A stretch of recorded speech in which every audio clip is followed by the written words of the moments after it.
حي على الفلاح.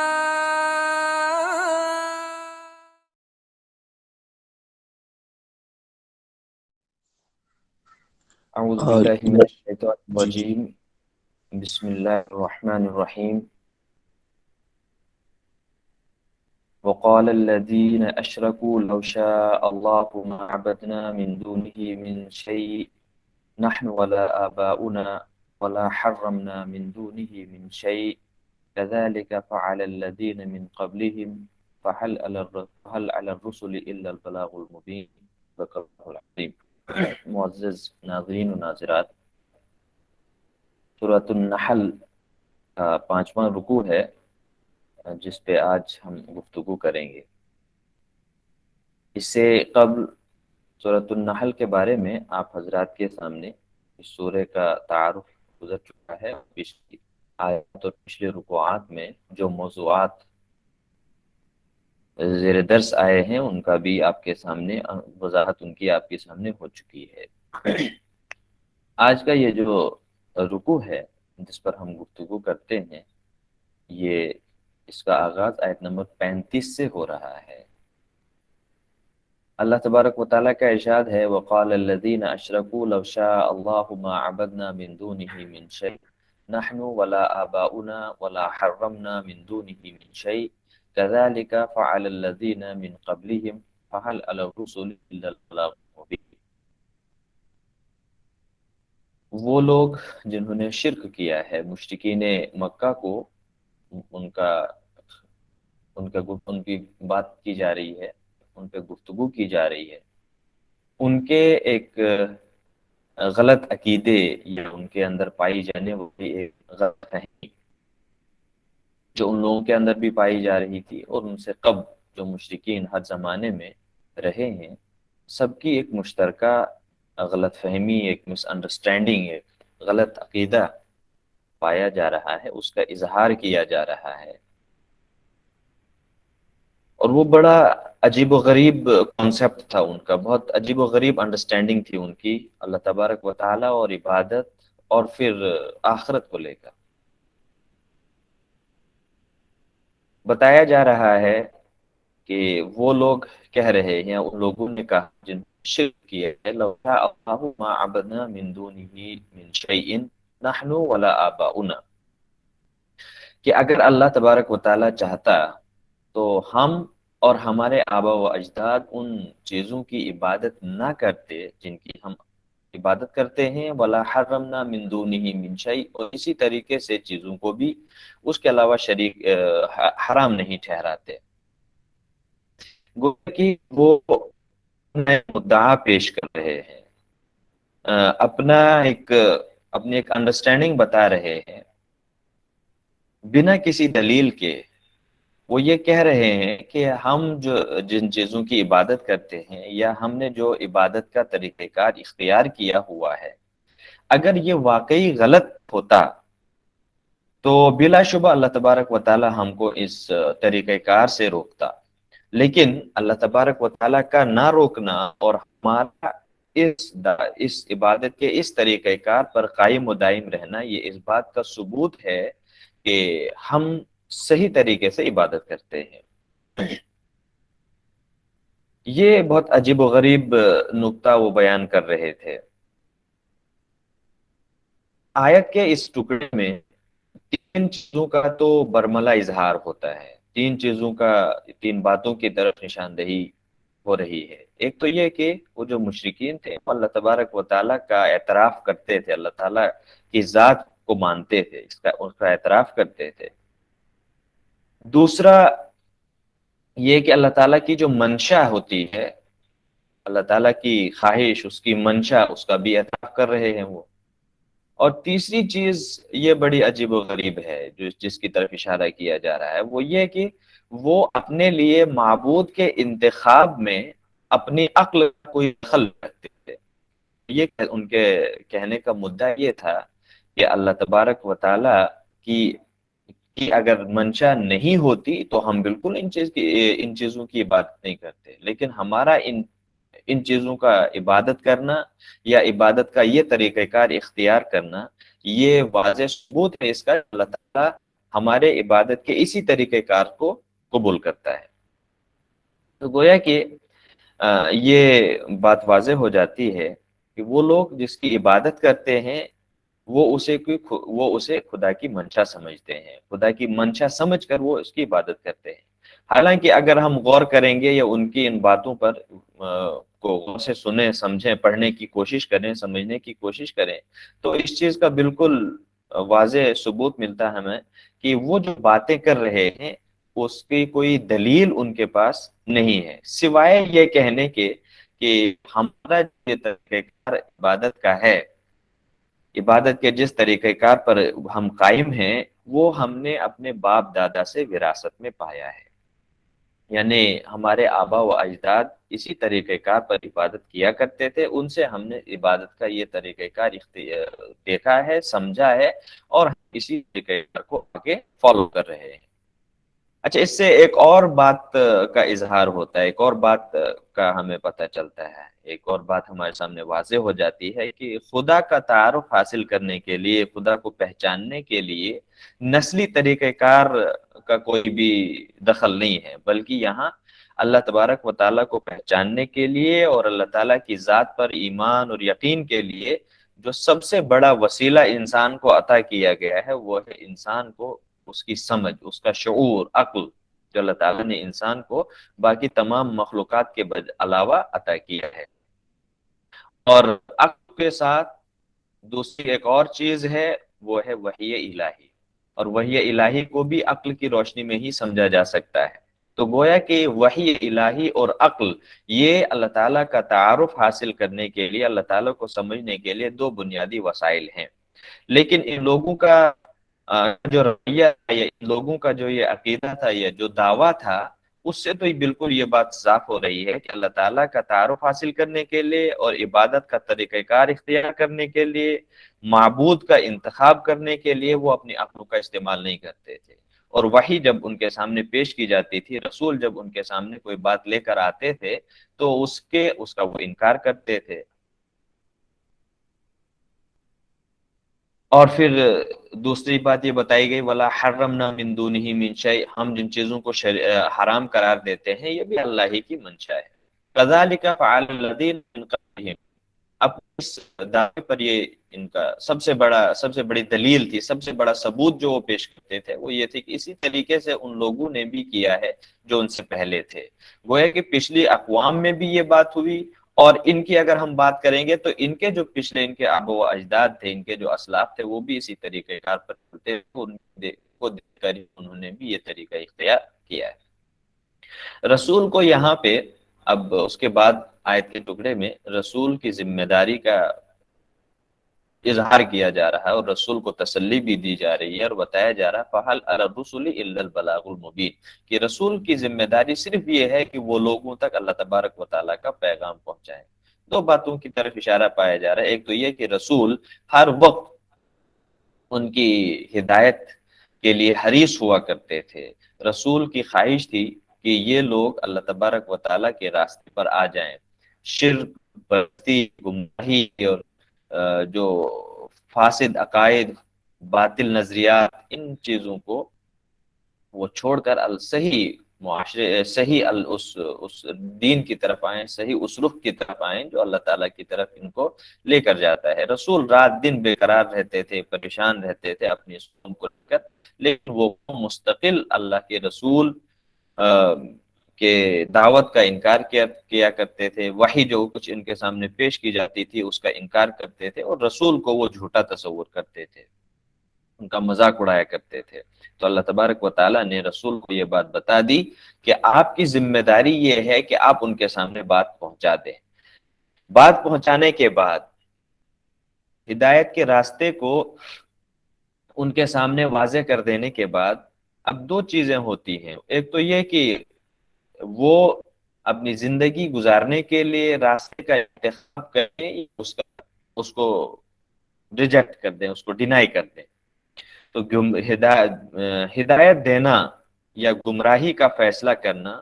رسول کو بتایا گیا ہے کہ یہ کسی رسول کی قدرت میں نہیں ہے، بلکہ یہ تو اللہ کا حق ہے، اور اللہ تعالیٰ جسے چاہتا ہے اس کو راہ راست پر لے آتا ہے، اور جسے چاہتا ہے راہ راست سے ہٹا کر گمراہی کے راستے پر چلا دیتا ہے۔ لیکن اس کے پیچھے، اس فلسفے کے پیچھے انسان کی کا شعور، اس کی عقل اس کے پیچھے ہوتی ہے کہ انسان اگر ہدایت کے راستے کو، نیکی کے راستے کو سمجھنا چاہے گا،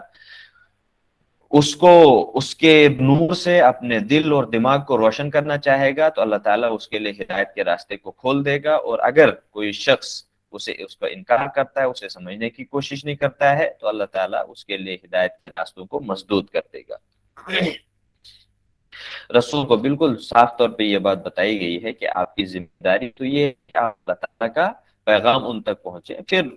انتخاب کرنا یا اس کو ڈینائی کرنا وہ بندوں کی مرضی ہے، وہ چاہے تو اس کو منتخب کریں، اس پر چلیں، چاہے تو اس کو انکار کر دیں۔ اور دوسری بات یہ بھی بتائی گئی ہے، جس کو سورہ الغاشیہ میں بھی اللہ تعالیٰ نے فرمایا لست علیہم بمسیطر، کہ آپ ان لوگوں کے لیے ایک داروغہ کی حیثیت سے نہیں ہے، بلکہ آپ تو کھلم کھلا ان لوگوں کے پاس اللہ تعالیٰ کا پیغام پہنچانے والے ہیں۔ پھر اگلی آیت میں بتایا گیا ہے وَلَقَدْ بَعَثْنَا فِي كُلِّ أُمَّةٍ رَسُولًا أَنِ اعْبُدُوا اللَّهَ وَاجْتَنِبُوا الطَّاغُوتَ، بندوں کے اندر پائے جانے والی اس غلط فہمی اور یہ غلط جو نظریہ تھا، اس غلط نظریے کے لیے اللہ تعالیٰ نے ہر رسول، ہر امت میں ایک رسول کو مبعوث کیا ہے، تاکہ لوگوں کے پاس گمراہی کے راستے پر چلنے کے لیے کوئی بھی حجت، کوئی بھی دلیل باقی نہ رہے۔ اللہ تبارک و تعالیٰ کا ارشاد ہے کہ ہم نے ہر امت میں ایک رسول بھیجا ہے، ایک پیغمبر بھیجا ہے، ایک میسنجر بھیجا ہے، جس کا کام یہ ہے کہ وہ لوگوں تک اللہ تعالیٰ کا وہ پیغام پہنچائے جو اس کو ان الفاظ میں بیان کیا جا رہا ہے، ان اعبدوا اللہ واجتنبوا الطاغوت، کہ اے لوگو تم اللہ کی عبادت کرو اور اللہ کے مقابلے میں طاغوت سے دوری اختیار کرو، اجتناب کرو۔ یہ دعوت کا بنیادی نقطہ ہے، ایک مشترک نقطہ ہے، ہر رسول کی دعوت اسی نقطے کے ارد گرد گھومتی ہے کہ لوگوں کے سامنے یہ دعوت پیش کریں کہ وہ اللہ تعالیٰ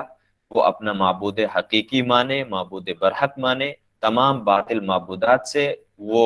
کنارہ کشی اختیار کریں، اور اللہ تعالیٰ کے بنائے ہوئے نظام زندگی کو قبول کریں، اور جو حدود، جو قیود اللہ تعالیٰ نے انسان کو زندگی گزارنے کے لیے دیے ہیں، ان حدود و قیود کے اندر رہ کر انسان زندگی بسر کرے، اور ان حدود سے تجاوز کرنے سے انسان اجتناب کرے۔ یہ بات بتائی گئی ہے ان اعبدوا اللہ واجتنبوا الطاغوت، رسول کی دعوت کے بنیادی نقطے، بنیادی یوں کہیے کہ سینٹرل پوائنٹ ہے یہ۔ عبادت، اس میں دو چیزیں سمجھنے والی ہیں، ایک تو عبادت اور دوسرا طاغوت۔ عبادت کیا ہے؟ عبادت چند ایکٹیویٹیز کا نام نہیں ہے، بلکہ یہ انسانی زندگی کا مکمل احاطہ کرتی ہے۔ زندگی کے ہر میدان میں رضائے الہی کے حصول کو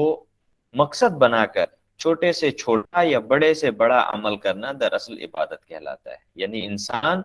اپنی زندگی کے جس میدان میں قدم رکھے، اس میدان میں قدم رکھتے ہوئے انسان کی زندگی کا ٹارگٹ یہ ہونا چاہیے کہ مجھے اللہ تعالیٰ کی خوشنودی حاصل ہونی چاہیے۔ اس مقصد کے تحت انسان جو بھی کام انجام دے وہ عبادت بن جاتا ہے۔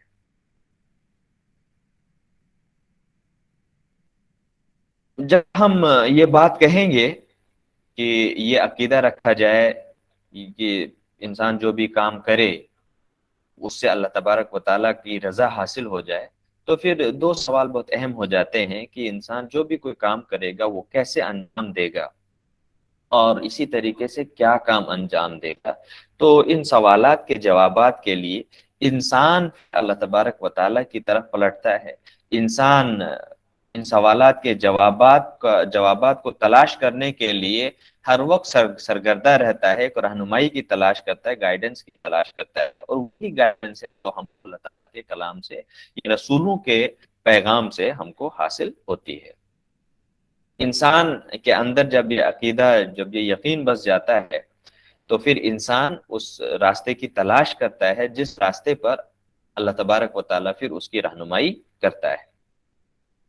اسی بات بتائی گئی ہے وَاجْتَنِبُوا الطَّاغُوتَ، یہاں پر دیکھیے اللہ تعالیٰ کے مقابلے میں طاغوت کا لفظ استعمال کیا گیا ہے، یہ اللہ تعالیٰ کی عبادت کرو، طاغوت سے اجتناب کرو۔ تو جب ہم لفظ طاغوت پر غور و فکر کرتے ہیں تو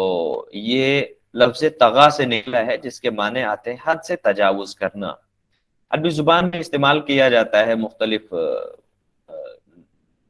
معنی میں بھی اور مختلف مقامات پر، جیسے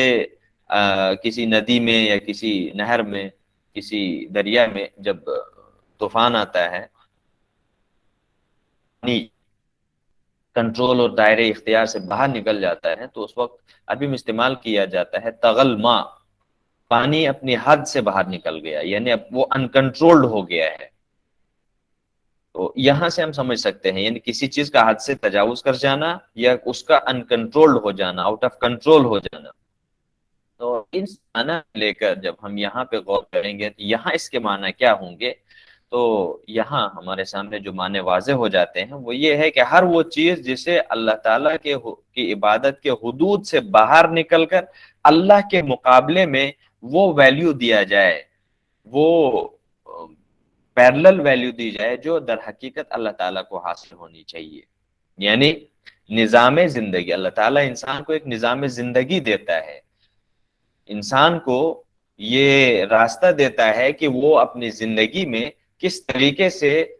زندگی کے یہاں کو بسر کرے گا۔ نظام، وہ اصول، وہ ضوابط انسان کو اللہ تبارک و تعالیٰ دیتا ہے۔ اس کے مقابلے میں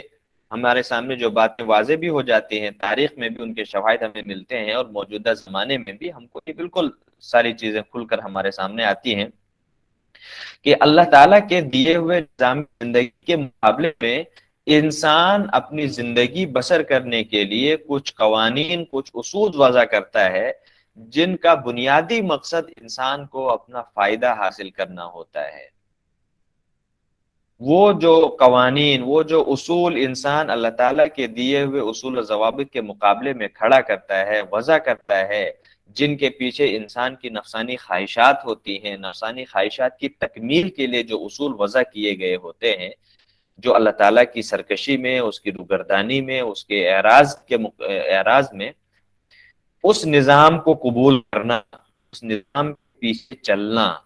یہ دراصل طاغوت ہے۔ تو گویا کہ اللہ تعالیٰ کے مقابلے میں طاغوت جب استعمال کیا جاتا ہے تو اس کا مطلب ہوتا ہے ایک مکمل نظام، ایک نظام اللہ تعالیٰ کا نظام ہے اور دوسرا نظام اس کے پیرلل میں کھڑا کیا جاتا ہے، اس نظام کی تابعداری کرنا اس کو کہتے ہیں طاغوت کی اتباع کرنا۔ تو اللہ تبارک و تعالیٰ نے یہاں پہ رسول کے ذریعے سے لوگوں کے سامنے جس بات کی وضاحت کی ہے وہ یہ ہے، بلکہ اسے رسول کا مقصد بعثت ہی بتایا ہے کہ لوگوں کے سامنے اس بات کی وضاحت کر دو کہ عبادت کا حقدار صرف اللہ ہے، طاغوت اس کا حقدار نہیں ہے۔ آپ اللہ تعالیٰ کی اطاعت کریں، اس کی عبادت کریں اور طاغوت کے راستے اور طاغوت کے پلیٹ فارم کو چھوڑ دیں، طاغوتی نظام کو آپ اس سے بالکل منہ موڑ لیں، اجتناب کریں۔ فَمِنْهُمْ مَنْ هَدَى اللَّهُ وَمِنْهُمْ مَنْ حَقَّتْ عَلَيْهِ الضَّلَالَةُ۔ یہ تو بالکل تاریخ ہم کو بتاتی ہے، جس شخص نے اللہ تعالیٰ کی طرف منہ کر لیا، جس نے اللہ تعالیٰ کی طرف اپنے آپ کو پلٹایا، اللہ تعالیٰ نے اس کے لیے ہدایت کے راستے کو واضح کر دیا۔ تو بتایا جا فَمِنْهُمْ مَنْ هَدَى اللَّهُ، ان میں سے کچھ لوگ ایسے ہوئے جن کو اللہ تعالیٰ نے ہدایت سے نوازا، جن کو اللہ تعالیٰ نے صحیح راستے کی اور صحیح منزل کی طرف رہنمائی کی۔ وَمِنْهُمْ مَنْ حَقَّتْ عَلَيْهِ الضَّلَالَةُ، اور کچھ لوگ ان میں سے ایسے بھی ہیں جن پر اللہ تعالیٰ کے لیے اللہ تعالیٰ کا ضلالت کا فیصلہ ان پر ثابت ہو گیا، یعنی ان کے لیے وہ ضلالت کے راستے پر چل پڑے تو اللہ تعالیٰ کی طرف سے ان کے لیے ضلالت کا فیصلہ لکھ دیا۔ فَسِيرُوا فِي الْأَرْضِ فَانظُرُوا كَيْفَ كَانَ عَاقِبَةُ الْمُكَذِّبِينَ، وہ لوگ جو رسول کی اس دعوت کا انکار کرتے تھے، اس کا مذاق اڑایا کرتے تھے، جو اللہ تعالیٰ کے راستے کا انکار کرتے تھے، ان کو بتایا جا رہا ہے کہ تم چلو پھرو، ایسا نہیں ہے کہ تم اپنے کٹیا میں بیٹھ جاؤ، اپنے علاقے میں بیٹھ کر ہی روگردانی اختیار کرو، بلکہ باہر نکلو، دنیا کا دنیا کا نظارہ کرو اور دیکھو ان لوگوں کا انجام بھی جنہوں نے تم سے پہلے اللہ تعالیٰ کی اس دعوت کو جھٹلایا ہے، رسول کی اس دعوت کو جھٹلایا ہے، رسول کے اس طریقہ کار کو ایسے جنہوں نے اعراض کیا، ان کا انجام تمہارے سامنے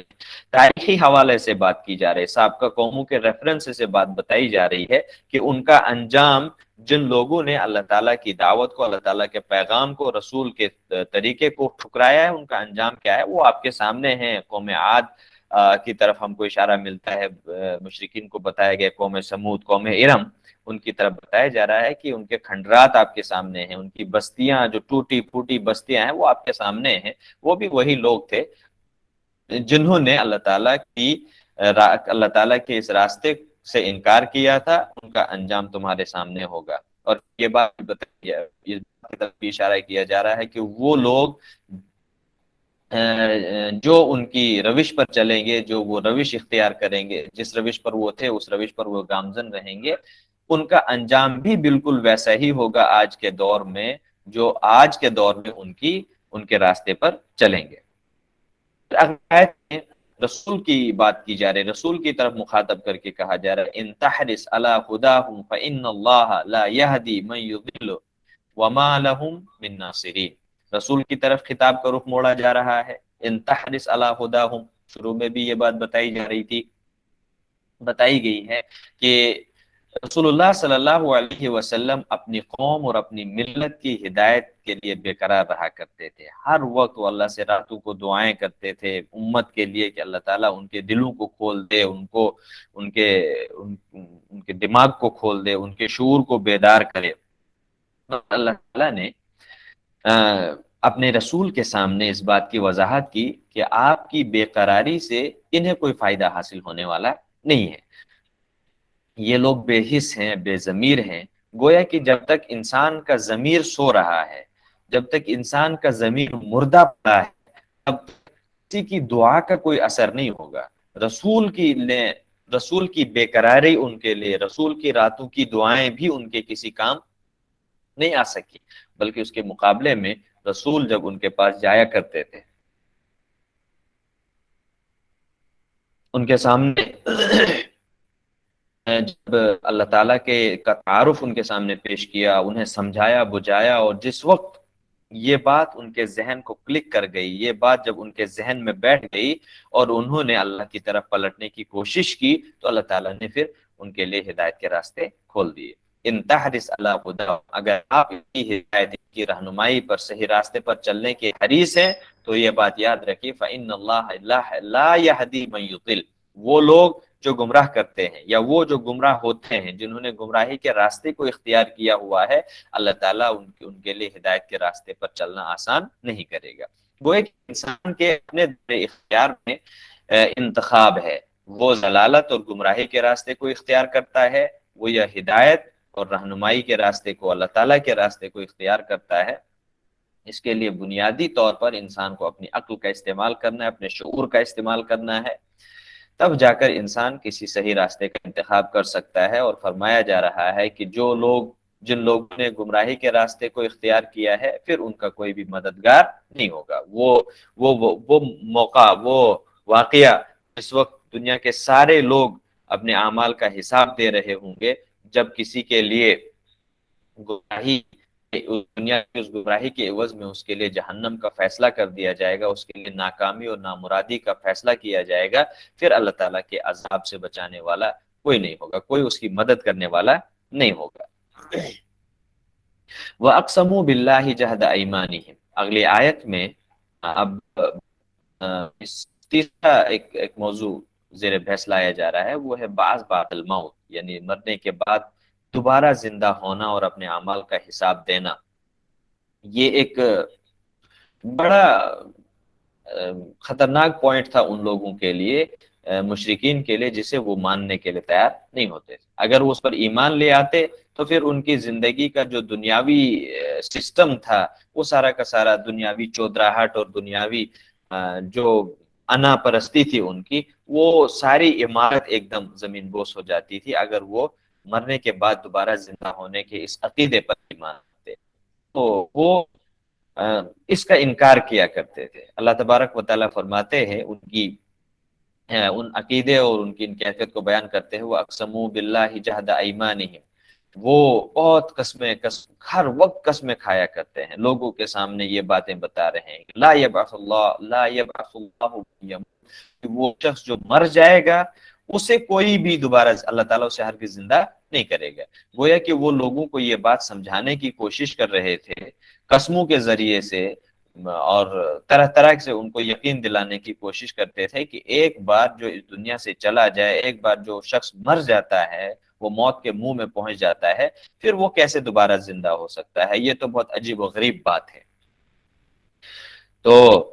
اپنے اس عقیدے کی تصدیق اور اپنے دل کو تسلی دینے کے لیے وہ لوگوں کو قسمیں کھا کھا کر بولتے تھے کہ مرنے کے بعد خدا کسی کو زندہ نہیں کرے گا۔ اس پر اللہ تعالیٰ کا جوابات، بلا وعدا علیہ حقا، یہ بات یاد رکھیے کہ اللہ تعالیٰ نے جو وعدہ کیا ہے، جو وعدہ اس نے کیا ہے، اس وعدے کو پورا کرنا یہ اللہ تعالیٰ پر لازم ہے۔ وعدا علیہ حقا، اس وعدے کو پورا کرنا اللہ تعالیٰ کی ذات پر حق ہے، لازمی ہے۔ یہ تو بالکل دو ٹوک طریقے سے ان کو جواب دیا گیا، لیکن پھر یہ بات بتایا گیا وَلَكِنَّ أَكْثَرَ النَّاسِ لَا يَعْلَمُونَ، لیکن اکثر لوگ اس بات کو جانتے نہیں ہیں، یعنی اللہ تعالیٰ کی اس قدرت کو نہیں جانتے ہیں۔ اصل میں بنیادی نقطہ ہی یہیں سے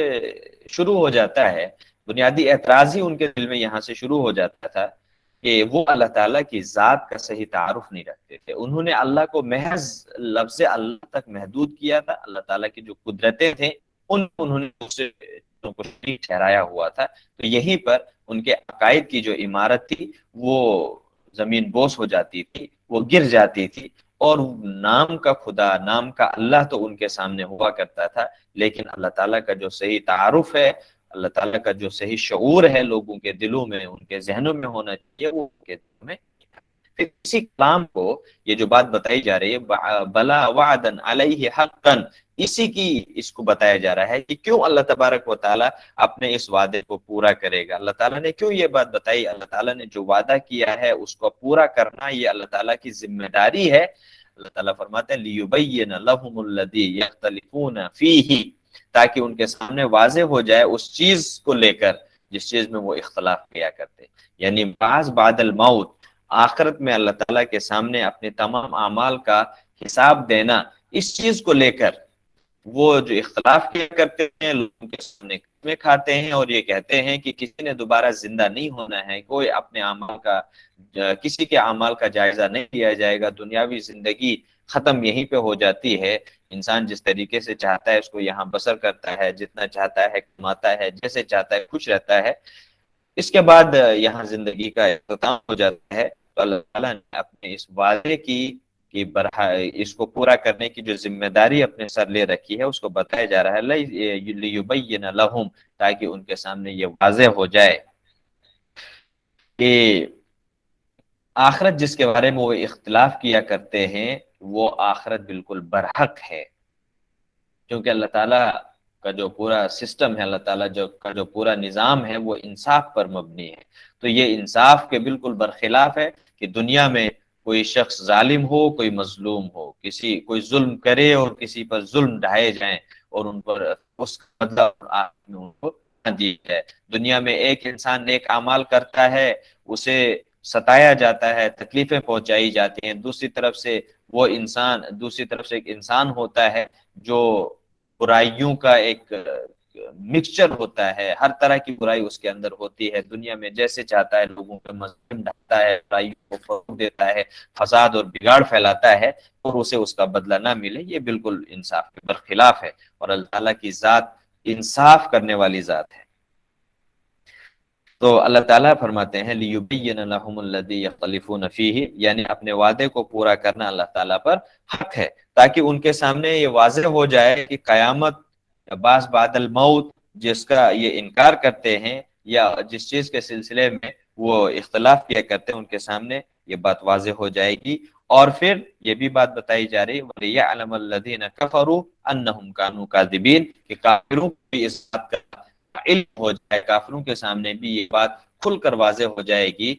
کہ جو انہوں نے کفر کی روش اختیار کر رکھی ہے اس روش کا اب ان کو حساب دینا ہوگا۔ ناشکری کا جو راستہ انہوں نے اب زندگی میں اختیار کیا ہے، اس ناشکری کا اللہ تعالیٰ کی نعمتوں سے مستفید ہو کر اس کی شکر گزاری نہ کرنا، اس کے مقابلے میں کفر و شرک کا راستہ اختیار کرنا، فساد و بگاڑ کا راستہ اختیار کرنا، اور اللہ تعالیٰ کی زمین میں طرح طرح کے فساد و بگاڑ پیدا کرنا اور اللہ تعالیٰ کے نظام میں فساد پیدا کرنا، اس کا تو انجام ان کے سامنے واضح ہونا چاہیے۔ تو یہ بات واضح کر دی جائے کہ وہ لوگ جس چیز کے سلسلے میں اختلاف کریں اس کو بھی وہ اپنی آنکھوں سے دیکھ لیں گے، اور کفار جن عقائد کی بنیاد پر آخرت کا انکار کیا کرتے تھے، اللہ تعالیٰ کا انکار کیا کرتے تھے، ان کے سامنے وہ بھی واضح ہو جائے گی۔ یعنی وہ دنیا جو مختلف دعوے کیا کرتے تھے، ان دعووں میں وہ پریکٹیکلی ان کے سامنے ثبوت آ جائے گا کہ ہم جو دعویٰ کرتے تھے دنیاوی زندگی کو لے کر، آخرت کی زندگی کو لے کر، دنیاوی اعمال کو لے کر اور آخرت کے انجام کو لے کر ہم جو دعوے کیا کرتے تھے لوگوں کے سامنے، ہم جو عقیدہ رکھتے تھے، اس کا بالکل برعکس ہم کو یہاں پہ دیکھنے کو مل رہا ہے۔ انما قولنا لشیء اذا اردناه ان نقول له کن فیکون۔ اب یہ ان عقائد، وہ جو عقیدہ رکھا کرتے تھے اس کا جواب، یعنی جو پچھلے آیات میں جن عقائد کی گفتگو کی جا رہی ہے کہ وہ مرنے کے بعد انسان کے دوبارہ زندہ ہونے پر اور آخرت کے برپا ہونے پر جو وہ ایک استبعاد کا ایک سمجھتے تھے، استبعاد یعنی وہ اس کو بعید سمجھتے تھے، وہ اس کو ایک امپاسبل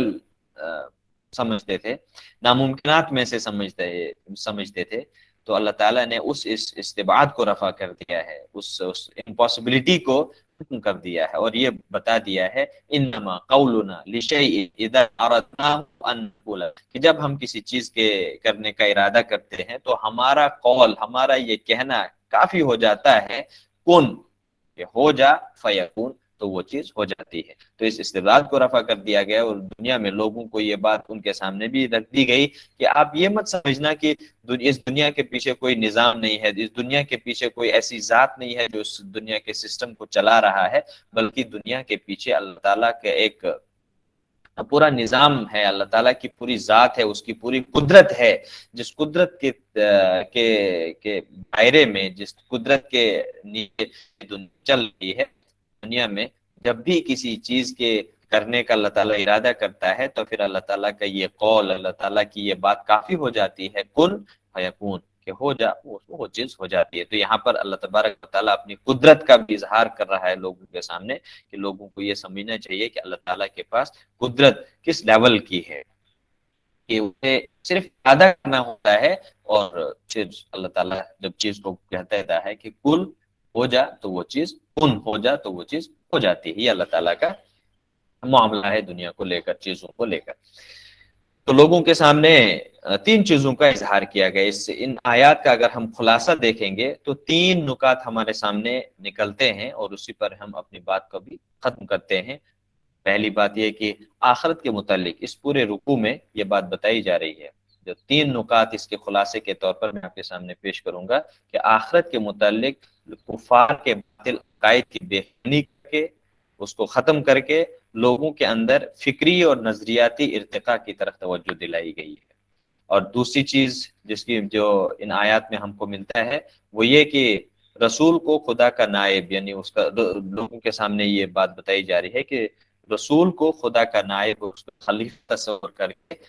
اس کی باتوں کو تسلیم کرنے کی دعوت ہم کو ان آیات میں ملتی ہے۔ اور تیسری چیز، خدا کا تعارف حاصل کرنے کے لیے انسان اپنے باپ دادا کے طریقہ کار پر انحصار نہ کرے، بلکہ خود عقل و شعور سے اور خود غور و فکر کر کے حق کے راستے کی تلاش کرے، تاکہ وہ فکری اور نظریاتی اعتبار سے ایک مضبوط اور مستحکم بندہ بن سکے۔ یہ تین چیزیں ہیں،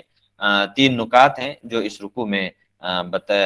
پیش کی گئی اور پوری وضاحت کے ساتھ اللہ تبارک و تعالیٰ نے بیان کی ہیں۔ اللہ تعالیٰ سے دعا ہے کہ اللہ تبارک و تعالیٰ ہمیں آیات پر غور کرنے کی توفیق عطا فرمائے۔ وآخر دعوانا ان الحمد للہ رب العالمین۔